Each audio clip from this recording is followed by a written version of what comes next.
So good day everyone, this is Ms. Kiriljoy M. Sumagang and I will be your instructor in GNED 10 or Gender and Society. So we're done discussing gender and family, we're done discussing gender in school, we're done discussing gender in the workplace. So now we're going to talk about the gender in the media. So why media is one of our topic this day or today? Because media is one of the agents of socialization.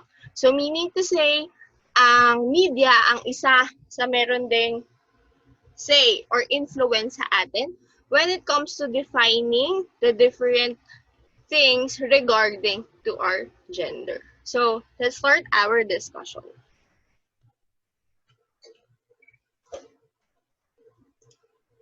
So first one, let us discuss what is media. So medyo natakpan lang po, but I think it's okay. Okay, media. Media is a channel or system of communication.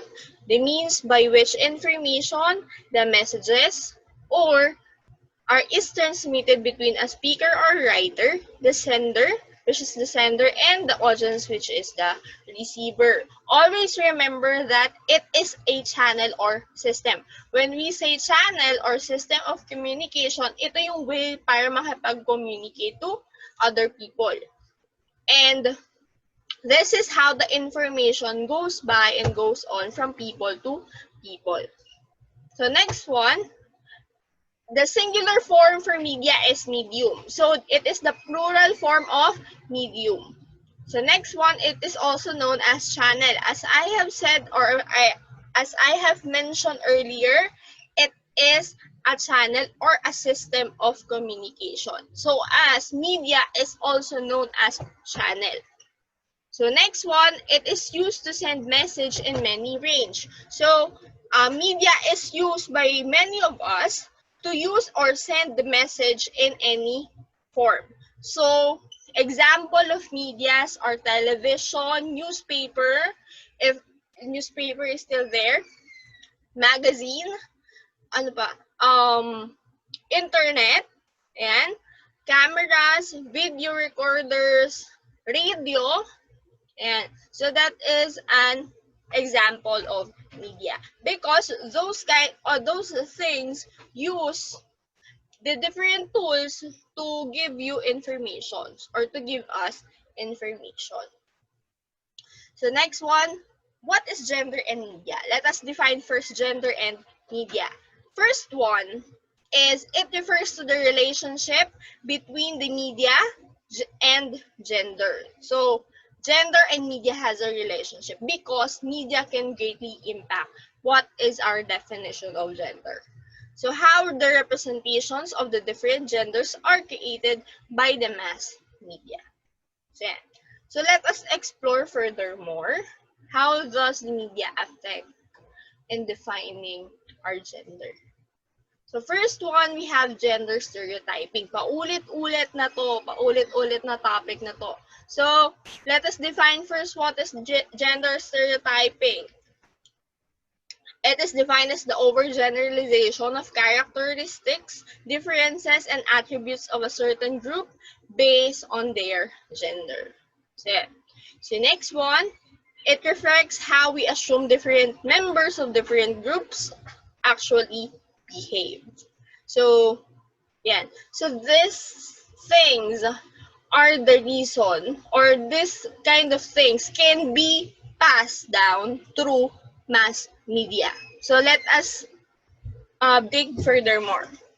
So gender stereotypes can create a widely accepted judgment or bias about a certain characteristics or traits that apply to each gender. So it can create a widely accepted judgment. When we say widely accepted judgment, kung ano yung nakikita or nire-represent ng isang content dun sa media, aakalain natin o para sa atin magiging tama yun o magmumukhang tama yun.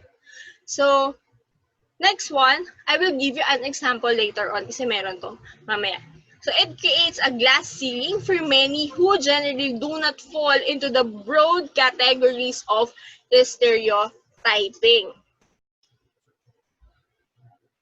So when we say glass ceiling, it represents a barrier which prevents both gender for advancing into their careers or development. Okay? So next one we have, now ayun yung, when gender inequality occurs on the background of gender stereotyping, this is called as sexism. So pag sumobra na yung gender stereotyping, it would be called as sexism. So next one, what are the different stereotypical portrayals of women and men and the different types of media, lalo-lalo na sa television? So first one, typically, men are portrayed as active, adventurous, powerful, sexually aggressive, and largely uninvolved in human relationship. Okay, kung mapapansin niyo sa mga movies, palagi silang may isa, or it's either masyado silang aggressive, powerful, so on and so forth. So next one, another stereotypical portrayals is that women are portrayed significantly younger and thinner than women in the population as a whole. So mostly mga nagpa-portray sa mga dramas sa mga babae is they are thin. So meron pa doon yung iba is pa-corbat, yung sinasabi doon nilang Coca-Cola like body. Yan.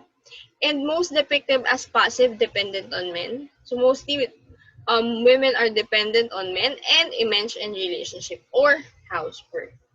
Yan. But still, syempre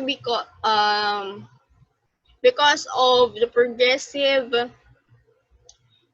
maintenance na pag-advocate sa gender equality here in the Philippines, kahit pa paano is nababawasan naman to mga stereotypes. But still prominent in the dramas or different types of things in the media.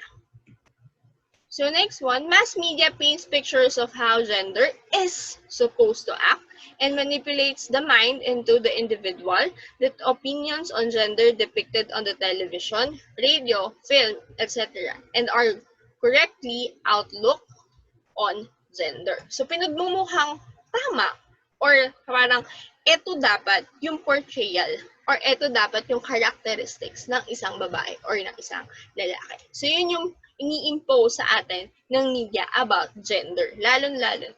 And kaya siya nagiging gender stereotyping because it gives us an impressions na kapag nakita ng isang tao yun, it is correctly or it is what we are going supposed to do. Okay? Next one, gender role assignment in mass media. So, ayan.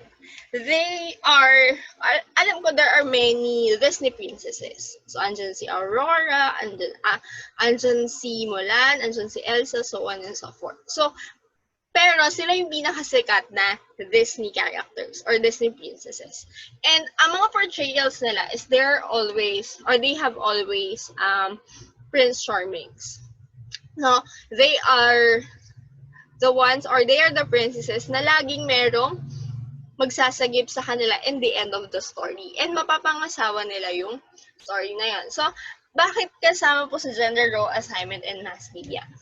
Kasi, di ba, at the early age, so, part ng bine-brainwash na ng media yung ating mga bata or yung mga bata na, ay, okay, at the end of the day, or pag lumaki na ako katulad nila, I have to, kailangan magkaroon ng kasama na lalaki. So, yan. So, ano magiging depiction? No? So, lahat ng mga batang babae na makakapanood nito is ang possibilities, ganun yung magiging mindset nila.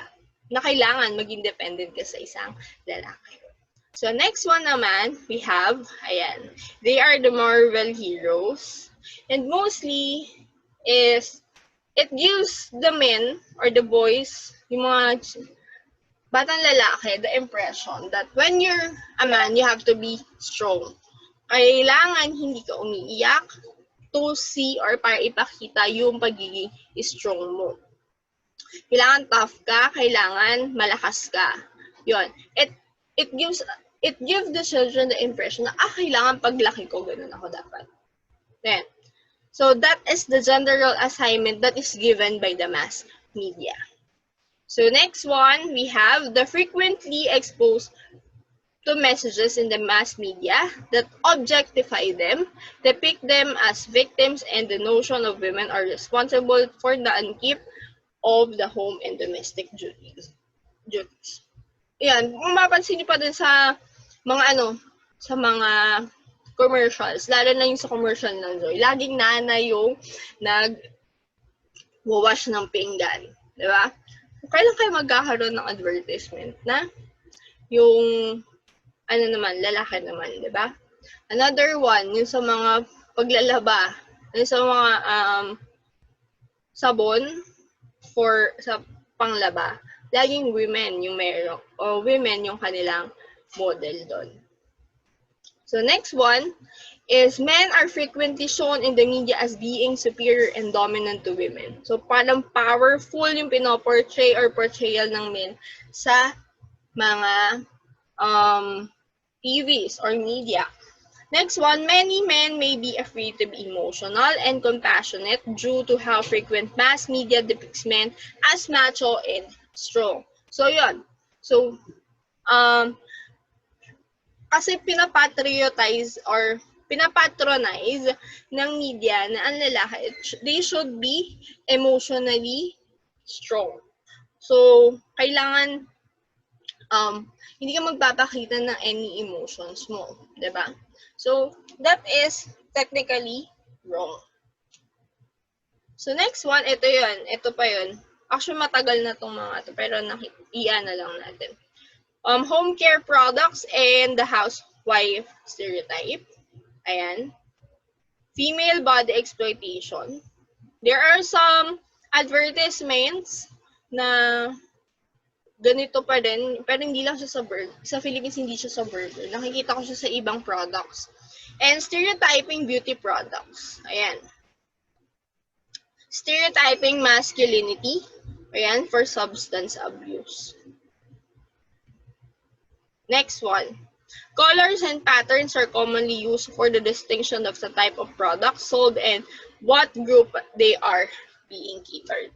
Colors and patterns are often necessarily gendered in the society. So kung mapapansin nyo, yung mga colors na labels or for the labeling ng mga different products, hindi lang yung mga ini-endorse, pero mga products mismo na binibenta dyan sa market. As you can see, if yung product is for men, may naka-label doon for men.